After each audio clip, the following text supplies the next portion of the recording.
नमस्कार, मेरा नाम सौरभ द्विवेदी है और आप देख रहे हैं ललन टॉप का ग्लोबल न्यूज बुलेटिन दुनियादारी।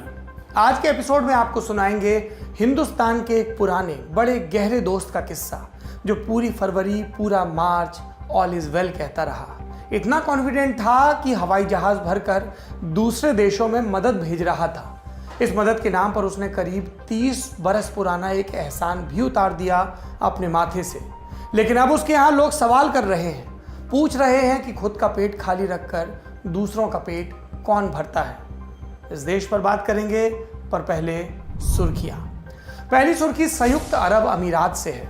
जैसे स्मार्टफोन होता है ना, वैसे ही यहाँ पुलिस को स्मार्ट हेलमेट दिया जा रहा है। इनकी मदद से करीब 16 फीट की दूरी से ही पुलिस वालों को सामने वाले के शरीर का तापमान पता चल जाएगा। एक हेलमेट प्रति मिनट 200 लोगों का बॉडी टेम्परेचर बता सकता है। चीन की एक कंपनी है KC Wearable, उसने बुखार चेक करने वाला ये हेलमेट बनाया है। कई देश इस हेलमेट को खरीद रहे हैं। दूसरी सुर्खी है अमेरिका से।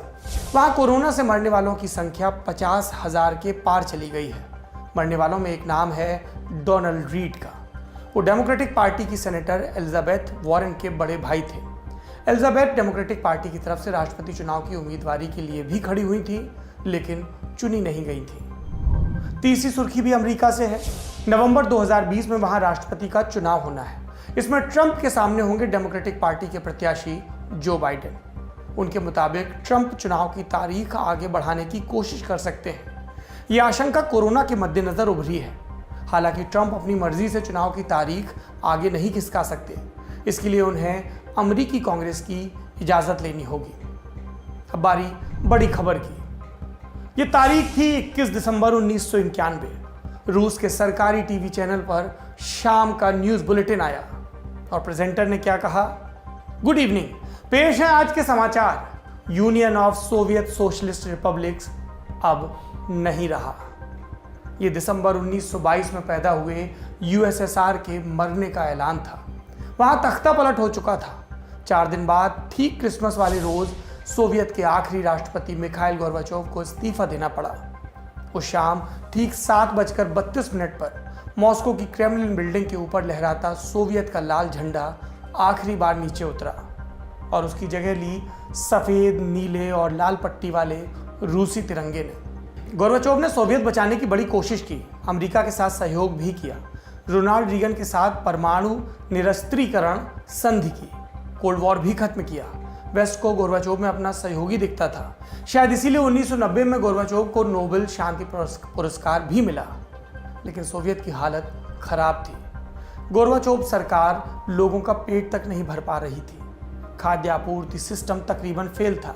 पैदावार को बाजार तक पहुंचने में इतना वक्त लगता था कि कई बार वो रास्ते में ही सड़ जाती थी। नतीजा, दुकानों पर मिलती सड़ी गली सब्जियां, पुराना बासी गोश्त, और कई बार वो भी नहीं। यहाँ तक कि लोग अपने अपार्टमेंट में मुर्गियां पालने लगे थे। ऐसे में खाद्य संकट खत्म करने के लिए गोर्बाचोव ने कई संधियां की। इनमें से एक संधि अमेरिका से भी हुई। डील थी कि अमेरिका का सीनियर बुश प्रशासन अपने इस्तेमाल से बचा चिकन सोवियत भेजेगा। दरअसल होता क्या था कि अमेरिका में चिकन ब्रेस्ट की ज्यादा खपत है, माने मुर्गे के पेट और धड़ वाला हिस्सा। बचता था मुर्गे की जांघों और पैरों वाला हिस्सा। ये ज्यादा होता था, अतिरिक्त बच जाता था, और तब अमेरिका मदद के नाम पे यह अतिरिक्त हिस्सा सोवियत को दे देता था। सोवियत का बाजार जल्द ही मुर्गे के इन टुकड़ों से पट गया। वहां के लोगों ने इनका नाम भी रख दिया, बुश के नाम पर बुश लेग्स।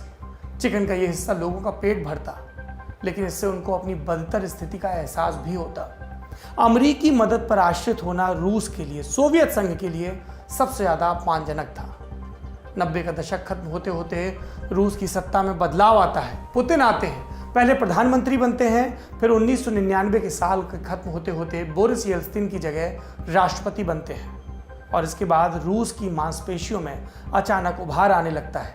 कच्चे तेल और गैस की बदौलत इसकी इकॉनमी बेहतर होने लगती है। पुतिन दुनिया में रूस को उसकी खोई जगह दिलाने की कोशिश कर रहे थे, और ये कोशिशें अमेरिका से आ रहे चिकन को ठिकाने लगाए बिना कैसे पूरी होती। रूस इस वक्त तक अमेरिका के कुल चिकन निर्यात का करीब 20 से 22% तक खरीद रहा था।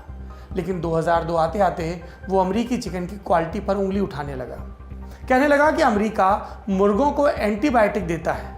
फिर 2010 में पुतिन ने बुश लेग्स पर पूरी तरह से प्रतिबंध लगा दिया।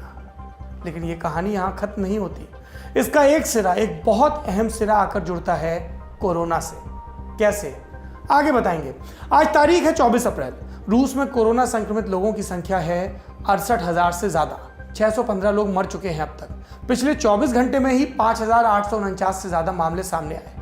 दुनिया के सबसे बड़े देश रूस के पास भौगोलिक इलाका बहुत बड़ा है, लेकिन स्वास्थ्य सुविधाएं बहुत कमजोर।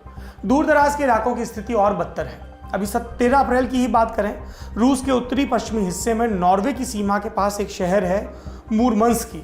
वहां एक बड़े निर्माण स्थल पर कई लोग कोरोना संक्रमित पाए गए। उनके इलाज की सुविधाएं नहीं थी शहर में। ऐसे में मिनिस्ट्री ऑफ इमरजेंसी ने एक हवाई जहाज को अस्पताल में तब्दील किया और वहां भेजा, साथ में 130 डॉक्टर भी भेजे। मुरमंस्की तो फिर भी रिमोट इलाका है। राजधानी मॉस्को की बात करते हैं। यहाँ के अस्पताल इतने भर गए हैं कि इमरजेंसी डिपार्टमेंट के बाहर मरीजों को लेकर आए एम्बुलेंस की लंबी कतारें लग रही हैं। प्रशासन मान रहा है कि कोरोना के मद्देनजर तैयारियां दुरुस्त नहीं हैं। 19 अप्रैल को रशिया टीवी ने डेप्यूटी प्राइम मिनिस्टर तत्याना गोलिकोवा का इंटरव्यू किया।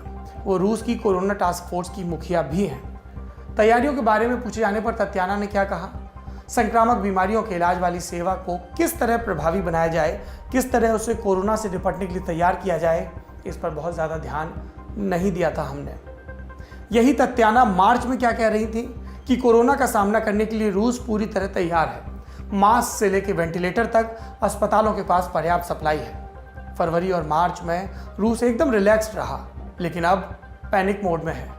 कुछ दिनों पहले पुतिन ने अपने अधिकारियों से कहा कि उनके पास शेखी बघाड़ने की ना तो कोई वजह है, ना ही स्थितियां इसकी इजाज़त देती हैं। पिछले कुछ दिनों से रूस में रोज़ाना हज़ारों की संख्या में संक्रमण बढ़ रहा है। रोज़ 5-6 हज़ार नए केस आ रहे हैं। ऊपर से रूसी अर्थव्यवस्था की लाइफलाइन यानी कच्चा तेल भी पिछले 2 दशकों की सबसे कम कीमत पर है। इन सब के चलते रूस की मुद्रा रूबल की वैल्यू भी गिर गई है। एक अमेरिकी डॉलर के मुकाबले 74 रूबल मिल रहे हैं, जबकि अप्रैल 2019 में ये 65 रूबल के करीब था। इसके अलावा मॉस्को समेत देश के कई हिस्सों में कोरोना से लड़ने के लिए पुतिन प्रशासन को लॉकडाउन लगाना पड़ा। पहले से ही खराब अर्थव्यवस्था के कारण ये स्थिति लोगों की जेब पर भारी पड़ रही है। कारोबारियों से लेकर छोटे दुकानदार तक दिवालिया होने की आशंका जता रहे हैं।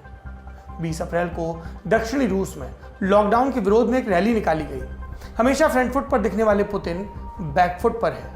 पिछले कई दिनों से मॉस्को के बाहर अपने आधिकारिक निवास में बंद है और वहीं से चीजों पर नजर रख रहे हैं। रूस के बाहर और भीतर हर जगह लोग कह रहे हैं कि सरकार ने कोरोना को हल्के में लिया। रूस की करीब 4184 किलोमीटर लंबी जमीनी सीमा जुड़ी है चीन से। इसके अलावा कई यूरोपीय देशों से भी उसकी सीमाएं मिलती हैं। चीन से निकलकर कोरोना पूरे यूरोप में फैला। एशिया और यूरोप दोनों तरफ से रूस के पड़ोसी कोरोना की चपेट में थे। लेकिन रूस क्या कह रहा था, चीजें नियंत्रण में हैं। लेकिन मार्च के आखिर में आकर चीजें खिसकने लगी। 30 मार्च को हड़बड़ी में लॉकडाउन लगाना पड़ा। पहले लोगों से कहा गया कि 1 हफ्ते की पेड लीव है। उसी पेड लीव के बीच मॉस्को में लॉकडाउन लग गया। फिर सरकार ने कहा 30 अप्रैल तक काम पर नहीं आना है। और इसी पॉइंट पर आकर रूस के लिए सबसे ज़्यादा ज़रूरी क्या हो गया, शायद मेडिकल सप्लाई। लेकिन रूस ने मेडिकल सप्लाई का इंतज़ाम करने की जगह कुछ और ही काम किया। क्या किया, इसका जवाब उसी बुश लेग्स वाली कहानी से जुड़ा है जिससे कोरोना के जिक्र से ठीक पहले हम अधूरा छोड़ आए थे। 1 अप्रैल को रूस का एक मिलिट्री विमान करीब 5,500 किलो वजन की मेडिकल सप्लाई लेकर अमेरिका पहुंचा। क्या था इसमें, मास्क, वेंटिलेटर और तमाम ज़रूरी मेडिकल उपकरण। रूस ने मानवीय सहायता के नाम पर यह खेप अमेरिका भेजी थी। सवाल पूछा जाएगा क्यों? क्योंकि करीब 3 दशक बाद रूस को अमेरिका के भेजे उन मुर्गों के टुकड़ों का एहसान उतारने का मौका मिला था। ये खबर रूस के सरकारी न्यूज़ चैनल पर भी दिखाई गई। इस मानवीय सहायता के लिए अमेरिका ने रूस को शुक्रिया कहा, लेकिन वाहवाही की जगह रूस में लोग नाराज हैं क्योंकि वहां डॉक्टरों तक को मास्क नहीं मिल रहा। रूस से मदद लेने पर ट्रंप की भी आलोचना हो रही है। और ऐसे में मॉस्को के विदेश मंत्रालय ने क्या कहा, मेडिकल सप्लाई का बिल दोनों देशों ने 50-50 बांट लिया है। ये भी कहा कि आगे जब हमको ज़रूरत पड़ेगी तब अमेरिका भी हमारी मदद करेगा। रूस ने अमेरिका के अलावा सर्बिया और इटली को भी मदद भेजी, लेकिन अमेरिका के साथ उसकी हिस्ट्री ऐसी है कि बस वही याद रह गया लोगों को। ये था दुनियादारी का आज का एपिसोड। रूस के बाहर और भीतर के लोग सरकार को लगातार आगाह कर रहे थे। मॉस्को के मेयर सेर्गी सोबियेनिन लगातार अलार्म बजा रहे थे, लेकिन पुतिन सरकार रिलैक्स दिखती रही। 26 मार्च को क्रेमलिन ने कहा कि असलियत में महामारी जैसी कोई स्थिति नहीं है, लेकिन अब वहाँ संक्रमण तेज़ी से फैल रहा है, तैयारियाँ और संसाधन कम हैं और ऐसे में आम लोग अमेरिका भेजी गई मेडिकल सप्लाई पर सवाल उठा रहे हैं तंज़िया अंदाज में। रॉयटर्स की एक रिपोर्ट बहुत वायरल हो रही है, एक महिला से जुड़ी, उसका जिक्र है उस रिपोर्ट में। क्या जिक्र है कि वो दवा की दुकान पर गई मास्क खरीदने, मास्क नहीं मिला तो बोली, ओह सारे मास्क तो अमरीकियों को मिल गए।